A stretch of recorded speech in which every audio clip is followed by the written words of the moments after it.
સાચી વાત બે ધડક આપ જોઈ રહ્યા છો સંજેલી લાઈવ ચેનલ નજર કરીએ આજ તાજા સમાચાર પર। દાહોદના સિંગવડ તાલુકામાં આઈસીડીએસ વિભાગના આંગણવાડીના તેડાગર દ્વારા રસોઈ તાલીમનું યોજાઈ। સિંગવડ તાલુકામાં મહિલા અને બાળ વિકાસ વિભાગ દ્વારા આંગણવાડી કેન્દ્રોમાં પોષણ અને સ્વચ્છતા અંગે જાગૃતિ લાવવાના હેતુસર તેડાગર બહેનો માટે વિશેષ રસોઈ શો તાલીમ।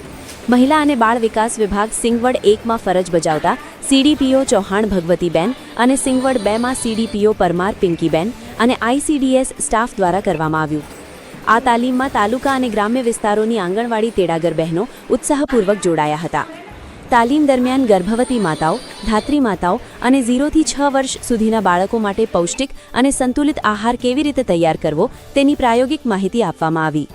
કાર્યક્રમમાં પોષણયુક્ત વાનગીઓ જેવી કે લાપસી, શાકભાજી ખીચડી, મગનો શીરો અને અન્ય સ્થાનિક પોષણયુક્ત વાનગીઓ બનાવવાની પ્રદર્શનાત્મક સમજૂતી આપી અને ખોરાક બનાવતી વખતે સ્વચ્છતા, ગુણવત્તા અને પ્રમાણનું મહત્વ આપી માહિતગાર કરાયા।